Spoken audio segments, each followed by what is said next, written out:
Hello dear friends, welcome back to our channel the career Guru academy.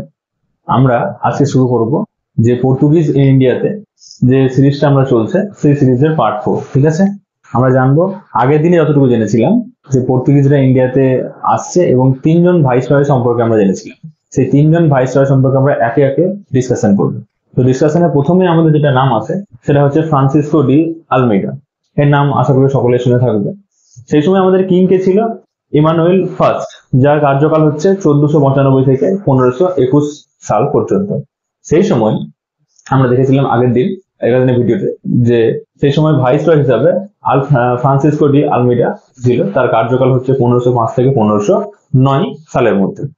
এই সময় তিনি কি কি করেছেন সেগুলো সম্পর্কে আমাদের আজকে বিষয়ে জানবো।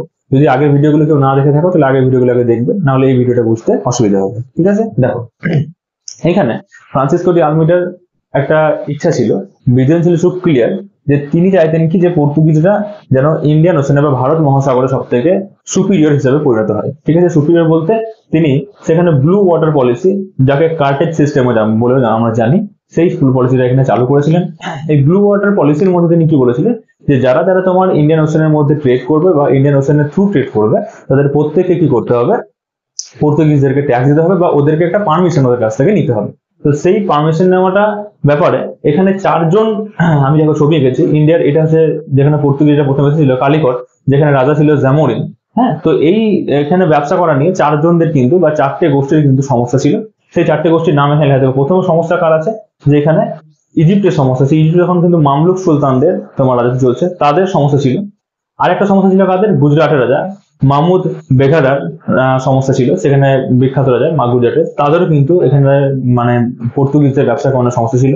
এরপরে সব থেকে বড় সমস্যা ছিল আরব ট্রেডার্সদের, যারা কিন্তু কি করতো এই অ্যারাবিয়ান সি এর মাধ্যমে এখানে ব্যবসা করতো, তাদের সমস্যা ছিল। আর লাস্টে এখানকার রাজা ক্যালিকেটের রাজা ছিল জামোরিন, তাদের কিন্তু সমস্যা ছিল। তাহলে পর্তুগিজদের এখানে তোমার ব্যবসা করা নিয়ে এই চারটে গোষ্ঠীর মধ্যে কিন্তু ঝামেলা লেগে থাকে। যেটা দেখো এখানে আমি বলেছি যে পর্তুগিজদের সঙ্গে মানে ফ্রান্সিসকো ডি আলমেইডার সাথে ইজিপ্ট, গুজরাট, আরব ট্রেডার্স এবং জামোরিন, এই চারজনের তোমার কি হয়, একটা যুদ্ধ শুরু হয়। ফ্রান্সিসকো ডি আলমেইডা আরব ট্রেডার্স এবং জামোরিনকে খুব সহজেই কিন্তু হারিয়ে ফেলে। যে তারপরে 1507 সালে ইজিপ্ট এবং গুজরাট মিলিতভাবে তোমার কি করে, আরব মানে গুজরাটদের ওপর পর্তুগিজে ফ্রান্সিসকো ডি আলমেইডার উপর আক্রমণ করে এবং 1507 সালে দিউয়ের কাছে একটা যুদ্ধ হয় এবং সেই যুদ্ধে তোমার কি হয়, আমাদের ফ্রান্সিসকো ডি আলমেইডার যে তোমার পুত্র সন্তান সে মারা যায় এবং পরবর্তীকালে কিন্তু ফ্রান্সিসকো ডি আলমেইডা একসাথে এই দুটো পর্তুগিজ এবং গুজরাটকে একসাথে তোমার যুদ্ধে হারিয়ে দেয় এবং এর সাথে সাথে কি হয়, আলমেইডার তোমার কার্যকালও খতম হয় এবং আলমেইডা ফিরে যায়। এরপর আমরা জানবো এর পরবর্তী যে তোমার ভাইসরয়, সেই ভাইসরয় সম্পর্কে আমরা জানবো। ঠিক আছে, এরপরে আমরা যে ইম্পর্টেন্ট ভাইসরয় সম্পর্কে জানবো সেটা হচ্ছে আলফনসো ডি আলবুকার্ক, যার সময়কাল হচ্ছে 1509 থেকে 1515 সাল পর্যন্ত। দেখো এর ভিশনটা আমরা যদি পড়ি তাহলে দেখতে পাবো, policy of dominating the entire oriental commerce by setting various forts and strategic place of Asia and Africa. দেখো এই ভিশনের সঙ্গে এই ভিশনের অনেক ক্ষেত্রে মিল পাচ্ছ। ওরিয়েন্টাল তোমার যে কমার্সের সঙ্গে বলেছে সেটা ইন্ডিয়ান ওশান কে বোঝাচ্ছে বেসিক্যালি, তার মানে এর সঙ্গে এর মিল আছে, কিন্তু এর সঙ্গে এর পার্থক্য কোথায়, এখানে বলা আছে দেখো যে forts and strategic places of Asia and Africa.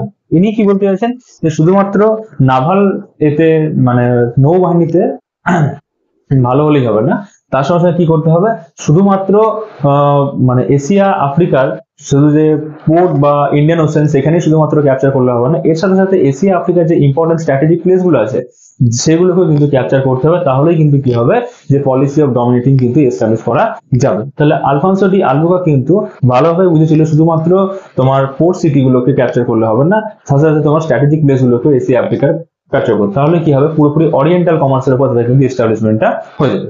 এই জিনিসটাকে বুঝে তিনি প্রথমেই যে ইন্ডিয়ার মধ্যে যে স্ট্র্যাটেজিক প্লেসটাকে চুজ করলেন সেটা হচ্ছে গোয়া, এবং গোয়া তখন সুলতান ছিলেন বিজাপুরের আদিল শাহ ডাইনেস্টি চলছে, এবং সেই ইয়েটাকে দেখে গোয়ার স্ট্র্যাটেজিক ইম্পর্টেন্স তিনি কি বুঝলেন যে এখানটা তোমার একদম সমুদ্র উপকূলের ধারে অবস্থিত এবং এখান থেকে বিভিন্ন বিদেশের সাথে ব্যবসা বাণিজ্য ভালো করা যাবে, এবং এখান থেকে তোমার ন্যাচারাল, যেহেতু এটা একটা ন্যাচারাল হারবার মানে প্রাকৃতিক তোমার প্রত্যাশাযুক্ত বন্দর, সেটা তোমার কি হচ্ছে এখান থেকে ব্যবসা বাণিজ্য করা এবং সুবিধা আছে।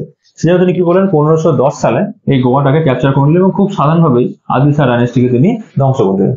এবার 1510 সালে তিনি গোয়াকে তিনি ক্যাপচার করলেন। ক্যাপচার করে তিনি কি করলেন, এখান থেকে তিনি সতী প্রথাকে বিলুপ্ত করে দিলেন ওখান থেকে। সেকেন্ড, তিনি কি করলেন, ওখানে মিক্সড ম্যারেজ সিস্টেমের এস্টাবলিশমেন্ট করলেন। কারণ কি, যাতে এখানে মনে হয় যে পুরোপুরি তোমার পর্তুগিজদের সেটেলমেন্ট তৈরি হয়েছে বা পর্তুগিজ এস্টাবলিশমেন্ট হয়েছে, মানে পর্তুগিজের সঙ্গে ওখানকার স্থানীয় বাসিন্দাদের বিয়ের ব্যাপারটা তিনি চালু করে রাখেন। ঠিক আছে। সেকেন্ড, থার্ড হচ্ছে তিনি কি করলেন, উনি ইন্ট্রোডাকশন করলেন অফিসিয়াল ল্যাঙ্গুয়েজ পর্তুগিজ ভাষাকে তিনি অফিসিয়াল ল্যাঙ্গুয়েজ হিসেবে তিনি ইন্ট্রোডাকশন করলেন।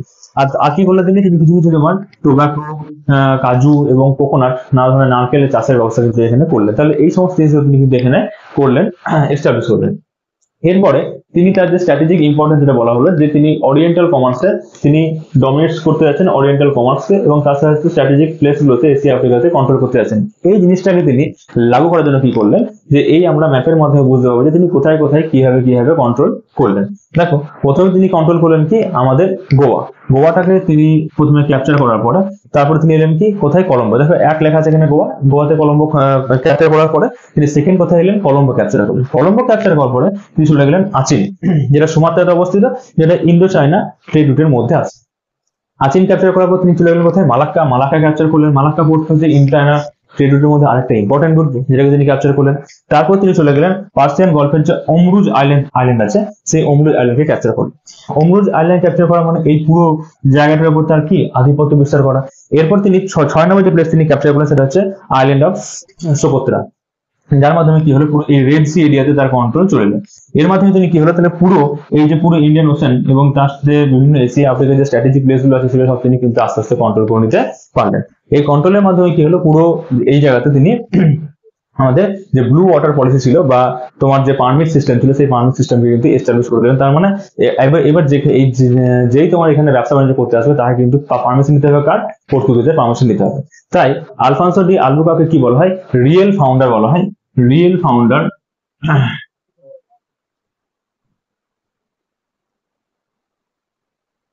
বলা হয়, পর্তুগিজদের রিয়েল ফাউন্ডার বলা হয় আমাদের ইন্ডিয়াতে বা ইস্টে, রিয়েল ফাউন্ডার বলা হয় পর্তুগিজদের। ঠিক আছে, তাহলে মনে রাখবে যে পর্তুগিজদের যে রিয়েল ফাউন্ডার সেটা হচ্ছে আলফান্সো ডি আলবুকার্ক। এরপরে আমরা নিনো ডি কুনহা সম্পর্কে পড়বো। ঠিক আছে, দেখো তাহলে আলফান্সো ডি আলবুকার্ককে আমরা কভার করলাম খুব সুন্দরভাবে মাইন্ড ম্যাপের থ্রুতে, এবং কোন কোন জায়গায় কন্ট্রোল করছে সেটা দেখলাম। এরপরে আমরা দেখবো যে লাস্ট ইম্পর্টেন্ট ভাইসরয় পর্তুগিজ, সেটা হচ্ছে নিনো ডি কুনহা, যার তোমার কার্যকাল হচ্ছে 1529 থেকে 1538 সাল পর্যন্ত। নিনো ডি কুনহা প্রথমে এসে যে কাজটা করলো সেটা হচ্ছে যে তিনি পর্তুগিজদের যে হেডকোয়ার্টার ছিল সেটা কোচিনে ছিল, সেটা হচ্ছে প্রথম থেকে তিনি 1530 সালে শিফট করলেন কোথায়, শিফট করলেন গোয়াতে।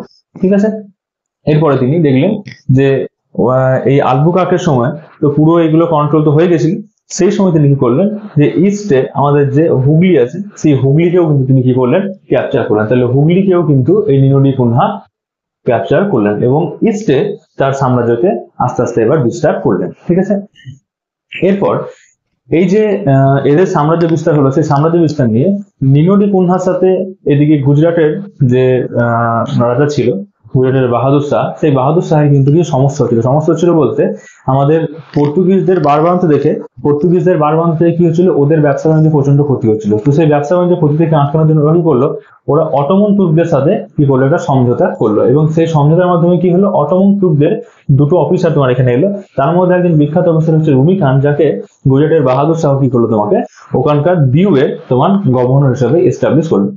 রুমি খানের সঙ্গে যখন দেখলো যে রুমি খান দিউয়ের তোমার গভর্নর হয়েছে, সেই সময় আমাদের নিনো ডি কুনহা তখন কি করলো, 1531 সালে রুমি খানকে অ্যাটাক করলো, এবং অ্যাটাক করার সঙ্গে সঙ্গে কি হলো, রুমি খান কিন্তু নিনো ডি কুনহার এই অ্যাটাকে কিন্তু তোমার নষ্ট করে দিল, তাকে অ্যাটাকের ফলে কিছু করতে পারবে না। এবার নিনো ডি কুনহার কাছে দেখছে যে গুজরাট সম্রাট বাহাদুর শাহ এবার আছে এবং তোমার নিনো ডি কুনহা এখানে রয়েছে।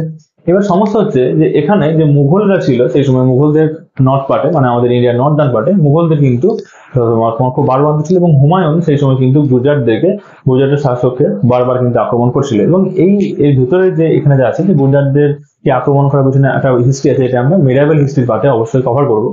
তো যাই হোক, এখানে তোমার হুমায়ুনের আক্রমণ থেকে বাঁচার জন্য তখন গুজরাটের নিনো ডি কুনহা কি করলো, তোমার এই গুজরাটের বাহাদুর শাহ কি করলো, তোমার নিনো ডি কুনহার সাথে একটা সমঝোতা চুক্তিতে এলো। সেই সমঝোতা চুক্তিটা 1534 সালে হয়। সেই চুক্তিটার নাম হচ্ছে তোমার ট্রেটি অফ ব্যাসাইন। সেই ট্রিটি অফ ব্যাসাইন 1534 হয় এবং কাদের মধ্যে হয়? গুজরাট এবং পর্তুগিজদের মধ্যে সম্পন্ন হয়। সেই ব্যাসাইন যেটা সেটাকে এখন ভাষায় বলা হয়, বর্তমানে প্রেজেন্টে ভাষায় বলা হয়, যেটা বোম্বে প্রভিন্সে অবস্থিত। এই চুক্তির মাধ্যমে কি বলা হয় যে পর্তুগিজদের কি করতে হবে? তোমাদেরকে ডিউ ফেরত দিতে হবে। এবং ইন এগেনস্টে পর্তুগিজরা কি করবে? গুজরাটকে মুঘলদের তোমার শাস্তি থেকে মানে আক্রমণ থেকে বাঁচাবে। এবার কি হয় তোমার যে সময় চলতে থাকে এবং বিভিন্ন ঘটনার পরিপ্রেক্ষিতে কিন্তু পর্তুগিজরা কি করে? তোমার মুঘলদেরকে গুজরাট থেকে কিন্তু বহিষ্কার করে দেয়। বহিষ্কার করে দেওয়ার পরে তোমার কি হয়? এইবার গুজরাটের শাসক বাহাদুর শাহের মনে হয় যে আরে আমরা তো তোমার কি করেছি যে নিনোরি কোনহার সাথে যে তোমার ট্রিটিতে স্বাক্ষর করেছে, ট্রিটি অফ ভার্সাই, এটা স্বাক্ষর করতে আমরা খুব ভুল করেছি। এটা যদি কোনোভাবে ফেরত নেওয়া যায়, ডিউ দিয়ে আমরা তো খুব ভুল করেছি, তাহলে ডিউটাকে কোনোভাবে ফেরত নেওয়া গেলে খুব ভালো হতো। তাহলে ডিউ ফেরত নেওয়া যাবে কিভাবে? তাহলে সে আবার নিনোরি কোনহাকে কি বললো? একটা তোমার চিঠি লেখে যে ভাই এই সন্ধিটা কি কোনোভাবে খারিজ করা যেতে পারে? তো নিনোরি কোনহা তখন কি বললো? অবশ্যই খারিজ করা যেতে পারে। সেই সময় তিনি কি বললেন? 1537 সালে একটা তোমার চিঠি পাঠালেন গুজরাটে এবং গুজরাট থেকে কুনহা বাহাদুর শাহকে আনার জন্য পাঠালেন সন্ধি তোমার রফা দফা করার জন্য। সেই আসার সময় 1537-এ তোমার কি হলো? সমুদ্রতে ফেলে দিয়ে বাহাদুর শাহের মৃত্যু হয়ে যায়। এবং এর ফলে আমাদের কি হয়? তোমার এইটা পুরো আমাদের ইতিহাসের যে পর্তুগিজদের ইন্ডিয়াতে আসার যে ইতিহাস, সেটা কিন্তু আমরা পুরোপুরি ফুলি কভার করে ফেলেছি। আমরা এই সিরিজের মধ্যে 3টে ইম্পর্টেন্ট যে তোমার ভাইসরয় ছিল আমাদের পর্তুগিজের, সেগুলোকে আমরা খুব ইম্পর্টেন্ট এগুলোকে কভার করেছি। তাদের মধ্যে ইম্পর্টেন্ট যে পয়েন্ট ছিল সেগুলোকে কভার করেছি। এইগুলো এক্সাম পয়েন্ট অফ ভিউ থেকে খুবই ইম্পর্টেন্ট। তো তোমরা খুব ভালোভাবে সিরিজটাকে দেখবে, মাইন্ড ম্যাপগুলোকে ভালোভাবে দেখবে এবং এইটার যে সিরিজটা সেটাকে আমরা তোমাদের বন্ধুদের মধ্যে শেয়ার করে দেবে এবং অবশ্যই ভিডিওটা ভালো লাগলে লাইক এবং শেয়ার করবে। যারা এই ভিডিওটা প্রথম দেখছে তারা অবশ্যই আগের ভিডিওগুলোকে দেখবে, না ছাড়া কিন্তু তোমরা বুঝতে পারবে না যে কি কোন সিকিউরিটি চলছে। এর পরের দিন আমরা কিন্তু আলোচনা করব যে আরো যারা ইউরোপিয়ানসরা এসেছে সেই ইউরোপিয়ানসরা কিভাবে ইন্ডিয়াতে তাদের সাম্রাজ্যকাল তারা কিভাবে কি কাজ করছে সেগুলো নিয়ে আলোচনা করবো এবং ডে বাই ডে আমরা ফুল মডার্ন ইন্ডিয়ান হিস্ট্রি কিন্তু এখানে প্লে লিস্টে কভার করবো। ঠিক আছে, থ্যাংক ইউ।